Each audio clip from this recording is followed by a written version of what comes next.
Good morning, everyone. It's Cameron from Venus Theory, and welcome back to another episode of Morning Coffee with Cameron. In today's episode, we're here to resume the sound design series, and we're going to be talking about drums and how I like to make my drum sounds. So we're going to be using all of those field samples that we went out and recorded to create really interesting and unique drum one-shots that we can use to build up our own drum kits and save for ourselves, or go out and sell them, or whatever you would like to do. So let's dive into Cubase and get started. Alright guys, so we're here in Cubase, and like I said, today we're going to be talking about how I like to make my drum samples. So this one is just mostly going to focus on snares, because this is usually the more interesting process. Kicks and hi-hats and stuff, really it's kind of the same thing, so we might touch on that, we might not. So how I like to get started is using Groove Agent SE5. This is included with Cubase, however this entire process is not by any means exclusive to Cubase. I believe Ableton's Drum Rack allows you to layer. Otherwise, you could use something like Native Instruments Battery. Beyond that, you could just do this in pure audio, just one sample per audio lane. It's really not that hard.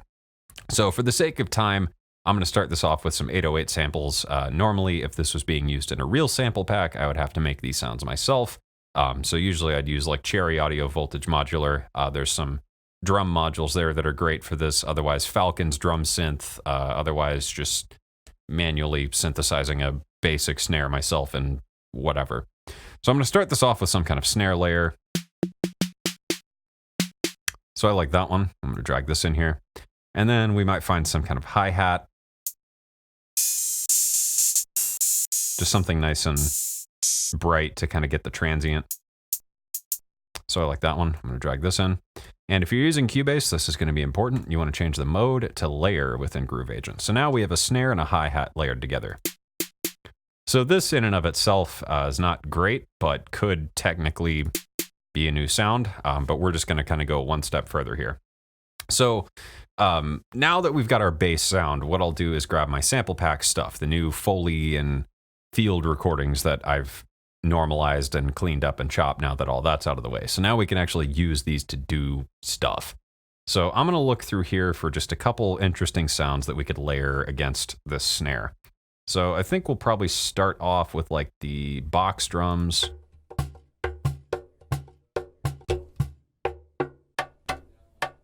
So that one's kind of cool.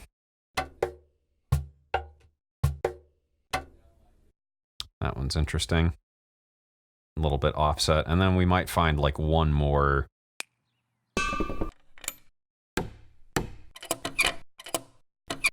thing of some kind. I'm not really sure what I want.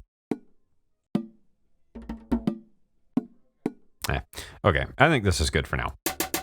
Okay, so now all of these are being triggered at the same time, which we don't want. So what I'm going to do is go to the sample editor here. And I'm going to change this from pad to selected. This is only going to affect the selected sample. So what I want to do is use the key on delay here. And I'm just going to offset this by a couple of milliseconds. So now when I trigger this pad, these two samples are going to be offset by 30 milliseconds and 46 milliseconds respectively. So now we get this, which is a lot more interesting. So I think there's maybe a bit much pre-delay there, but that sounds a lot better. So now I'm going to set this back to pad mode. So now everything we're going to do from here on out is going to affect this entire pad. However, you could leave this unselected and do this for each layer, which sometimes I will do to create something a bit more complicated and interesting. Okay, so now we've got, which is pretty good. So we can go to the pitch tab here, and I'm going to use this button to show the sum of the channels. That way I can see the actual waveform. I'm going to grab this, move this back. So what I'm doing now is just creating a quick pitch envelope. So I'm adjusting the envelope amount.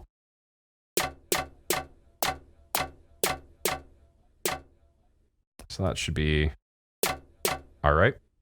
So we need to clean up one of these samples here. I believe it's this one. Yep. So we're going to adjust the sample endpoint there and just fade this out. Now we'll go back to pad mode. Cool. So we've got our nice pitch envelope, and this is affecting all of the samples. So from here, we could go to the filter, and we could do tube drive. And with filters, I find this is pretty important. So especially for stuff like kick drums, like trap kick drums, a lot of the ways the original like rack kicks and stuff were created was using, little drum samplers like the MPC and whatnot and overdriving the filters. So this is really, really important, and using a filter envelope can also help to enhance the transient because it's going to close that filter over time. So we're back on pad mode, like I said, just to make sure this is affecting the entire pad. So I'm going to use the low pass filter, and we're just going to adjust this a little bit. And we'll use a little bit of distortion, a little bit of resonance, and just adjust the cutoff slightly, and then adjust the envelope amount.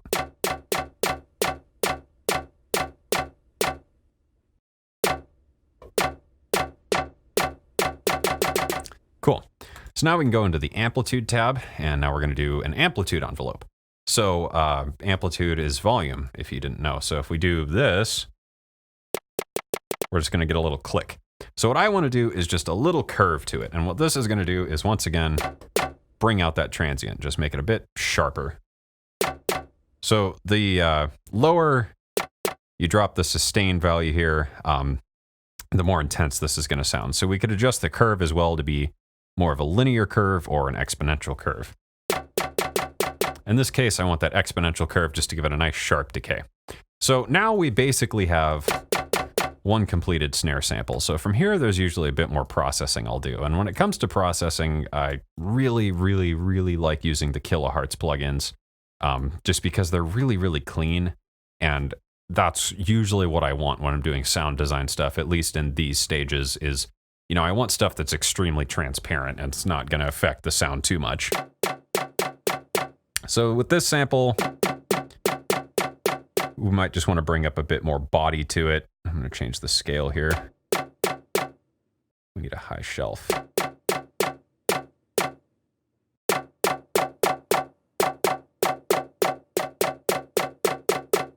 We want to hunt for any annoying stuff. There we go. Okay, so from here, we could maybe do a quick compressor.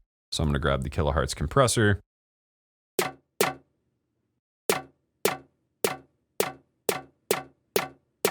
And using a pretty quick attack, I can bring out that transient just a bit more. So then we could add maybe a little bit of distortion, not too much. And now we have one really nice completed snare sample. So we could maybe do a quick reverb on this, something like that. So that's maybe a bit intense. But, you know, a really, really short reverb can help kind of bring a snare drum to life. So in this case, this might sound a bit dull and dead. So we could brighten this up by maybe adding a layer of white noise to it, or using something like Hornet Corrosion. We could bring out a bit more texture on the top there. So once this is done, and I've got basically the sound, then I'll get more creative with my effects and whatnot. So we might do, you know, like a chorus that's mixed in really low. You know, from here, it's just more art than it is science. It's just kind of messing with stuff until it sounds good. So that's pretty much it for snares. And it's just a long process of layering different stuff and seeing kind of how it turns out. So for other sounds, it really just comes down to similar processes, and most of it, like I said, is done within Groove Agent. So I'm going to add another instance of Groove Agent here, and we could talk a little bit about hi-hats and kicks, I guess. So we'll open up my sample drive and just grab some samples from some of my other packs that I've done.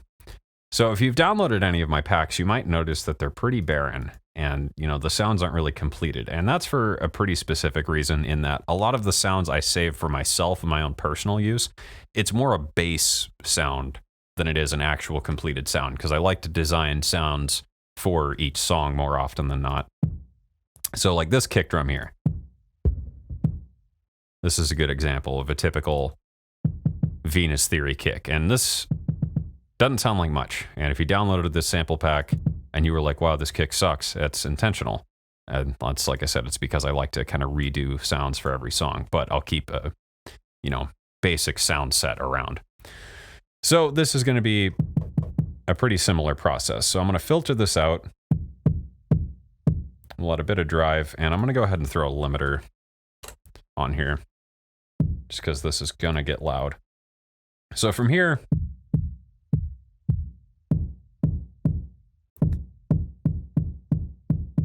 like I said, similar process. So we're gonna do a quick pitch envelope on this. We'll adjust the timing of the envelope. We'll make this a nice exponential curve.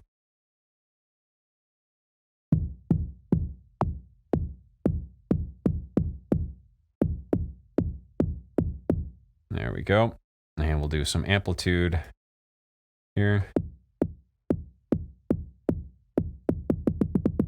There we go. So now on top of this, we might throw a nice little Foley layer. So I'm gonna set this to layer mode, and I'm gonna adjust this sample a little bit. So I just want some kind of texture to this kick. So we're gonna go in and adjust the filter here. So we'll set this to tube drive, and once again, just adjust this.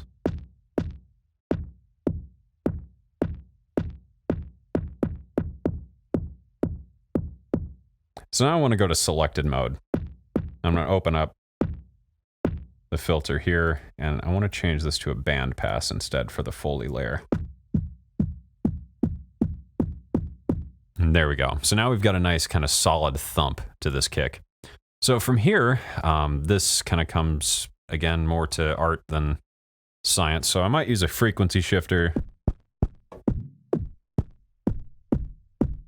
Cool. And we could use something like disperser from kilohertz, just to kind of thump this up a bit more. So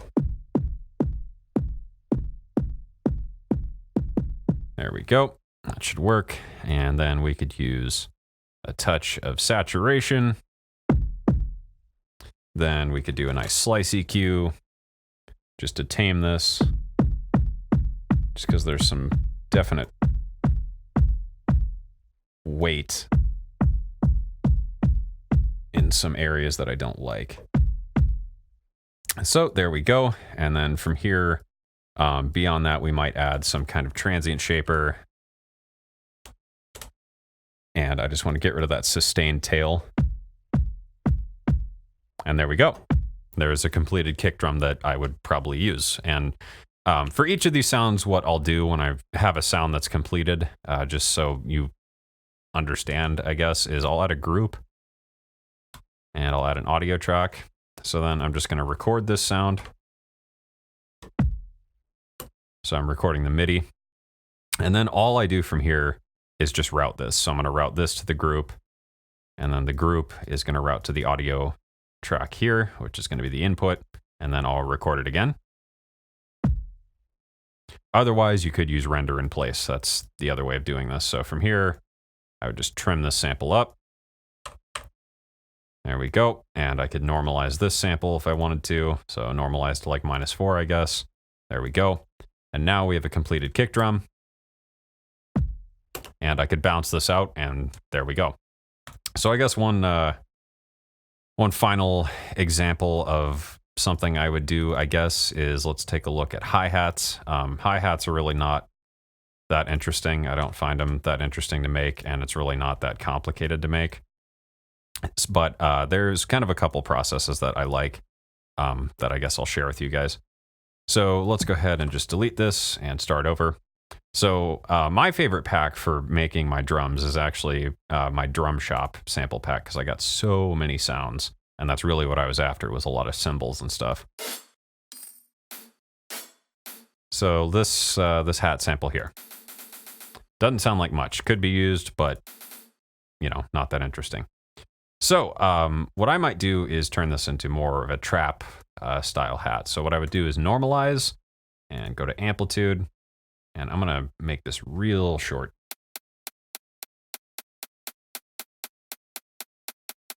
And then in the main tab, could tune this up quite a bit. Pitch tab, we could add a really ridiculous, like, exponential pitch decay curve.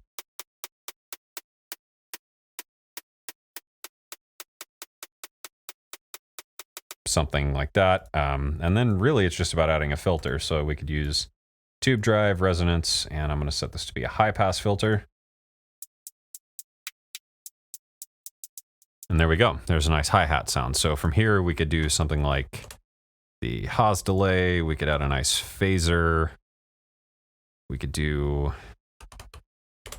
actually, I don't need a limiter. What I need is gain, just for the example here. So a nice Haas delay and a phaser, and we get a really nice hi-hat. That's clipping quite a bit. Sorry about that, but you get the point. There's a lot of different ways to just kind of reshape a sound, and a lot of it's just basic stuff, you know, filters, envelopes, and so on and so forth. And from here, another thing we could consider doing is something like this with the amplitude envelope. And that turns a hi-hat into a pretty decent shaker. We could mess with the interpolation or sample rate. So I guess this is like the mode of the sampler. Standard is really clean vintage. Adds a bit of character. Turntable is really bit crushed and kind of weird sometimes, but you know, messing with stuff like that can be, you know, cool and add a lot of character to sounds. So, you know, beyond that, like I said, it's just experimenting and trying a lot of different things. And that's it for this video, so thanks for watching. I hope you learned something. Be sure to like and subscribe, and I will see you guys again soon.